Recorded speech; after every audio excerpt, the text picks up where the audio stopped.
I'm Gab, he's Jules. It's that time. The FC 100. This year, Jules, looking a little bit different. Different indeed. Because we don't have the breakdown right back, striker, forward. We're going to do this very, very simple. We've got 10 goalkeepers, 30 defenders, 30 midfielders, 30 forwards. That's it. Again, I get this disclaimer. I got to explain the criteria on this. Remind everyone. Remind everybody that the criteria is you must have played a certain number of games this season, which is why you will not find, spoiler alert, Thibaut Courtois will not be on this list. No. And then the criteria, this isn't the Ballon d'Or. We're not rewarding people who scored big goals in big games and stuff like that. The criteria is very simple. You get to add one guy to your team. Who do you add? This one or that one? You can go with this or you can go with that, right? Real simple, right? Yeah. And we got all the people in the ESPN family, not all of them, many of them. The important ones to vote on this, and they came up with the list, and you can find the list. Did you find it hard to on the website to do the list this year, considering there was no split defenders, for example? Because we're obviously mixing apples and bananas, right? We certainly are, because obviously when you're comparing defensive midfielders, for example, with attacking midfielders, you're thinking, Rodri, Bruno Fernandes, Rodri, Phil Foden, whatever. That was different, but it is an exercise, right? The exercise is I am adding one person to my team. I'm starting a team from scratch. That's kind of how you have to go through the mindset on this, but you're not. And if somebody who's a great player who maybe didn't have a great season, and we're going to encounter some of that as we go through this. Let's start with the goalkeepers. Yes. Again, a reminder, this is not a list Jules and I drew up. This is a list as a result of an extensive survey of the ESPN family, and you can find it on the website. So, in third place, Ederson of Manchester City. In second place, Emi Martinez of Aston Villa. In first place, Alisson of Liverpool. Did they get it right? Did the people get it right? Well, I mean, we all know that Thibaut Courtois is the best goalkeeper in the world. Right, but not eligible. But not eligible because he spent 95% of the season injured. So that's why he's not on the list. Otherwise, he would be top of the list. I've got a little issue with Emi Martinez being so high. I won't lie, in second. I don't think he's the second best goalkeeper. I didn't put him that high, for example. For Alisson and Ederson, I've got no issues. Ter Stegen, not the same season. Neuer, obviously, also being injured. Again, the season doesn't matter so much. It's if Ter Stegen didn't have as great a season, does it mean that Ter Stegen's now not as good, or does it just mean he had a bad season, right? Exactly, yeah. The only one really is Martinez being so high. It wouldn't be my choice. I struggle with this too, because I don't think there necessarily was a standout goalkeeper this season. I mean, when I look at the top 10, the only one who I think didn't necessarily have a rough patch at any point, it's probably Lukas Radetsky from Bayer Leverkusen. I mean, Alisson, you could argue, didn't necessarily, wasn't the Alisson that we know, but also didn't have any major wobbles. Everybody else, I think, at some point did. But this is part of the life of the goalkeeper. Exactly, yeah. And we don't have an issue with saying, I mean, Alisson is definitely in a best in the world conversation, right? Oh, for sure. What struck me too about this list is looking further down the list. We've got people like Gigio Donnarumma, dropped to 10th, not the best season at Paris Saint-Germain, but then occasionally comes up with these huge saves. Massive. And I think this is the thing that throws people, right? We know he can be really good. Are you rewarding what they are, or are you rewarding what they've done, Jules? It was more for me the case that some of the mistakes that he made that I keep seeing happening cost the team. And yet he also won some games almost on his own. But there have been some mistakes that he made in the Champions League, especially obviously against Barcelona, even if they still qualified for the semi-final. That I thought, okay, now he's 25 years old or 24 years old. He should have done better there. McMahon is a similar one. He's down to 7 because he's had injuries, because when he was outstanding the season before with Milan, this time we've seen a little bit of fragilities there and there. And that's why, because in the end, especially for goalkeepers, right, you also reward consistency. So, being at the top for that long, not making those mistakes, not repeating mistakes, improving certain part of your games. And that's certainly what the top 5 have done easily, not maybe so much from 6 to 10. Yeah, I think that's a big that's been a big criteria that certainly influenced our voters and the jury in this. Defenders, okay. In third place, Virgil van Dijk. In second place, William Saliba, and in first place, Antonio Rudiger. Now here again, I told you what the criteria were. I'm just going to give my view here. As much as I love Rudiger, you can give Rudiger Player of the Season at Real Madrid or whatever. I'm not comfortable with Rudiger at number 1 so much. Again, difficult. We're comparing, fullbacks who are more attacking with center backs. I would have gone Saliba or Van Dijk personally. Yeah, they were my top 2. Personally, I had Saliba first and I had Van Dijk second. Rudiger is a lovely man-marking centre-back, if you want, in terms of being aggressive, being strong in the duels, all of that. With the ball, it's a little bit different. I think Van Dijk and Saliba have everything. And I think Saliba can still improve and will still improve. He's obviously much stronger than the other 2. But the season that Saliba had in the Premier League as well, the best league in the world, was a credit to the progress that he's made. He's been doing it for 2 years now. Yeah, right? and to so his we ranking, have that. But he was even better than the season before. And for Van Dijk to see him back at this level after 18 months, where it was more difficult, certainly the season before last, is really good to see. Really, so I think the thinking is, again, Van Dijk was at a high level for a long time. Yeah. Then he had the dip, and then this season he got back to the level. So we know that this is his real level. It's not like he had a freak season where everything went well for him. Kyle Walker's in fourth place, who's basically another center back playing right back. So if you don't count him, the first legit fullback is in seventh place, and that's Achraf Hakimi. Again, reputation maybe a little bit playing into it. Maybe. And certainly attacking wise, amazing player. Defensively, not so much. It's interesting to see John Stones at number 6, because I think the injuries have hindered his He still season, played enough sure. to get in there. Just about. And Gvardiol, who finished the season so strongly, second half of the season very, very good, only in 18th place, to show you that you still need to do more to climb up the rankings in the FC 100. Yeah, no question about that. Other notables that jump out to me, obviously, Alex Grimaldo, 15, he scored so many goals. But you know what? He'd been doing it for a long time at Benfica as well. Just maybe not projected onto the same scale. Others, Ibrahima Konate at 23. Again, if the survey had been done in December with everything that came before, I would have expected him to be higher. But he had a really rough end to the season. Nice to see some love for Pau Torres, but did Diego Carlos maybe have a better season than he did? I don't know. I'm a big fan of Pau Torres, to be fair. And of Fede Di Marco, your boy, in top 10, which is very good, I think, and well-deserved. Again, he's been doing it for 2 years now. I think we can say he belongs there. A bit surprised to see him ahead of the big man, Alessandro Bastoni. Yeah. But I think it is what it is with defenders.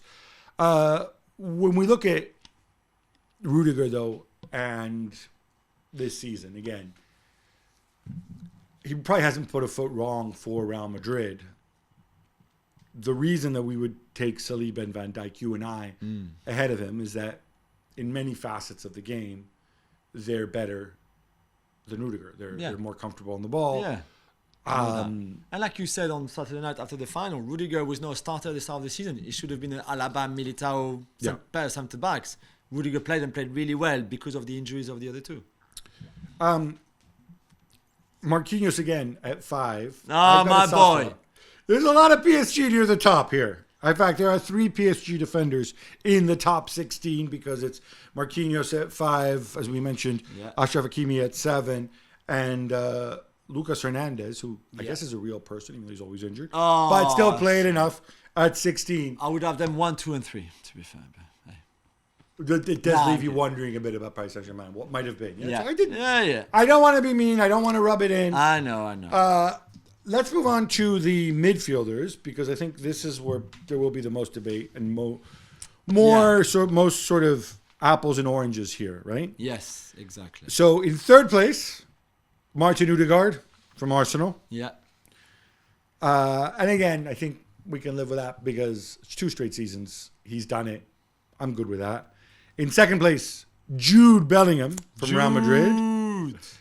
In first place, Rodri from Man City. We're in agreement on Rodri, right? Yeah, I think so. Even if, again, some people might prefer attacking midfielders, which I can understand, the goals, the assists, the creativity, etc. Some prefer more defensive ones. I just think Rodri is an incredible player. He scored a lot of goals this season with assists too. He's such a leader. He's grown into this role so much.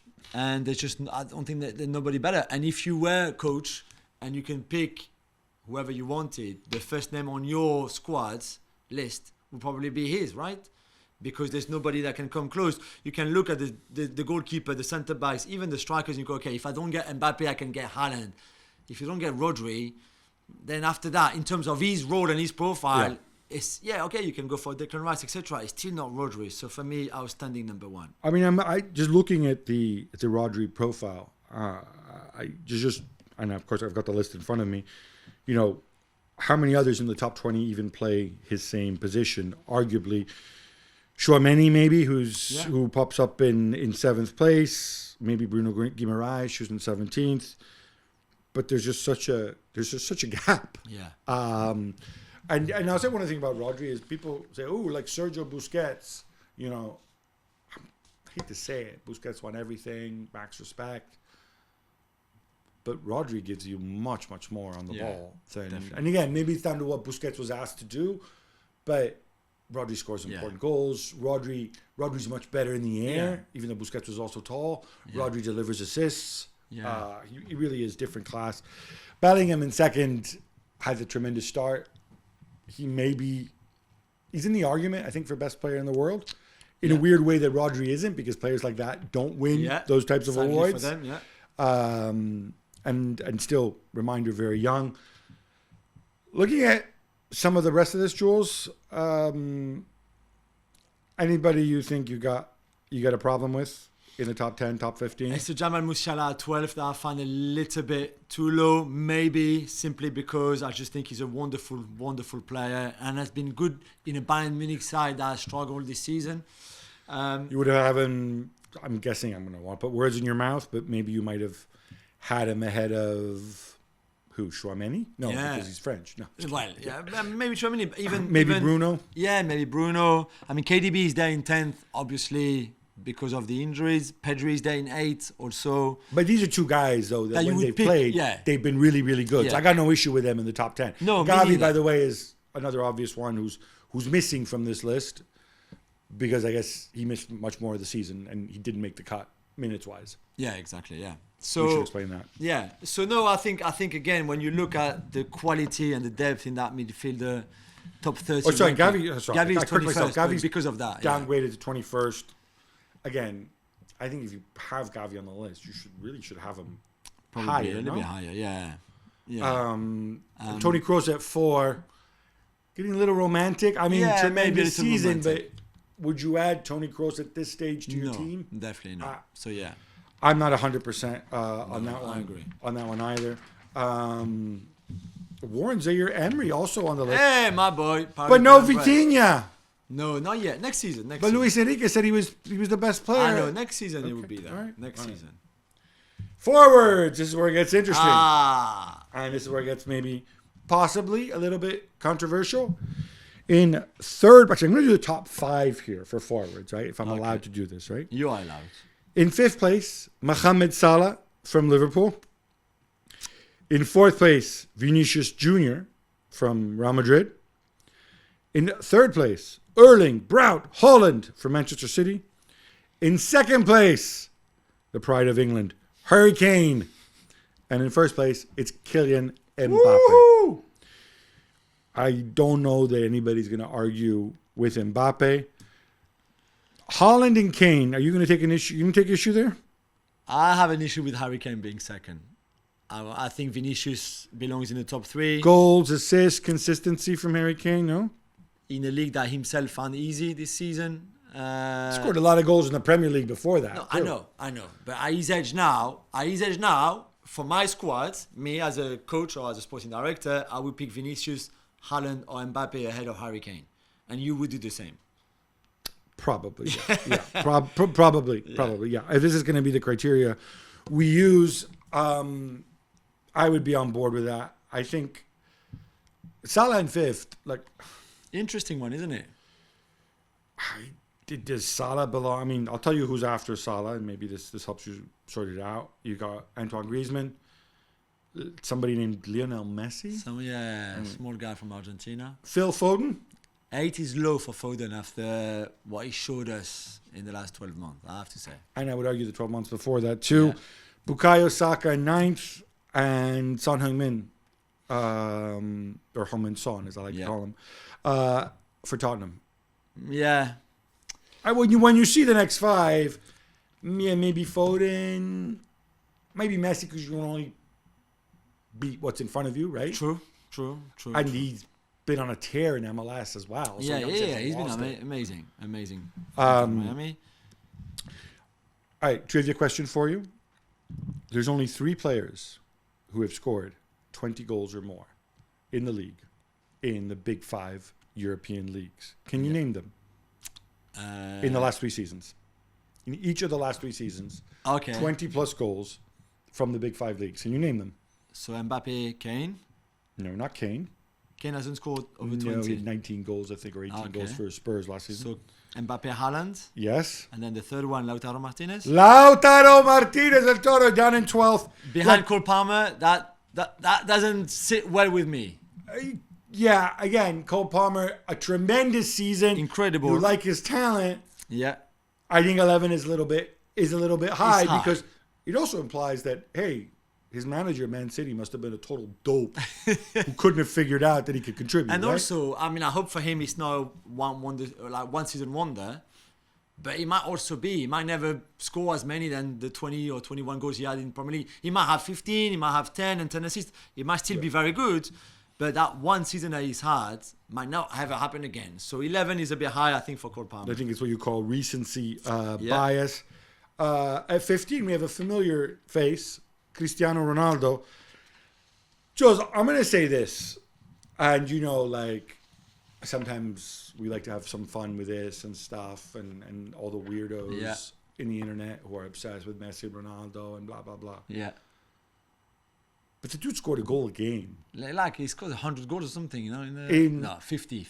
For Al Nassr, right? Yeah. I think it's 53 and 50, something like that. Incredible, yeah. And you want to say, but it's a Saudi Pro League, it's not as good. Okay, fine. Cut that in half. Still 26, 27 goals. 39 years old. At 39. But leave the 39 out. Who scored 26, 27 goals this season? Yeah, that's true. Mbappe, not many others, right? Yeah. He deserves to be back in this. I think top 15 is a good spot for him. Ollie Watkins, monster season. Yeah. Had a really good year the year before. Questions of repeatability. Maybe if he didn't play for Villa, he'd be higher in this. Looking further down the list is Nicholas Füllkrug again, another guy. I love him. Good season, but I know. But still, he would love to be in there in 25th. Robert Lewandowski maybe does not appreciate being 26 after a season which he scored 19 goals. No, but he's also had a proper dip of form. And Christian Pulisic makes in the top 30. Christian Pulisic, I think you could actually argue, looking at the players ahead of him, could have been higher because I agree. Not just the goals, a ton of assists this year. Got a shout out to Jack Grealish as well. The lowest ranked 100 million euro player on this list. And he might be even lucky to be in that top 30. I won't lie. I didn't put him in mine. Yeah, I think this is mostly on rep at this place. Again, a couple spots above this, I noticed Ousmane Dembele. If you're going to do this based on ability and production, He's top 15. He should be higher. Yeah, Yeah. I mean, but the end product is a problem. So I can see why people put him 27. I put him higher up, but I can see why he's 27 because there can be so much more from his game if he had that quality in the last third more than what he does. But he's still youngish. missing from this list completely are the top scorer in La Liga and the second top scorer in La Liga as well. And those would be Artem Dovbyk and the only living Sorloth in captivity. Also missing from the list are the second top scorer in the Bundesliga, Serhou Guirassy. Yeah. We're okay with all that. We don't think these guys are suddenly...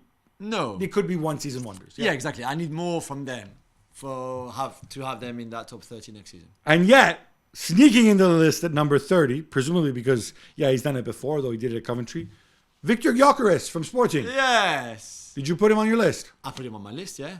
Tell us because why. of his age, because of the quality that he brings, because he's not a kid. I thought this guy. No, but he's he's still 25. not 33. Yeah, but 25. He's still good. It's not like Girassy's 50 and Dovbyk. I know. Sort of, they're all in the mid-20s. No, I know, but I think if Gyökeres is there, Guirassy could have been there, and Dovbyk and Solo. I think there's room for one of them, really. Right. The others are far more established, are far more, in a way, deserving to be there. For him, Who do you hate from this list? Who would you definitely take out, other than Grealish? Not hate as a person. So Grealish is not for me in that list. The other one I will take out is Fulkrug. I'm sorry, Nicholas. Again, you're not my cup of tea.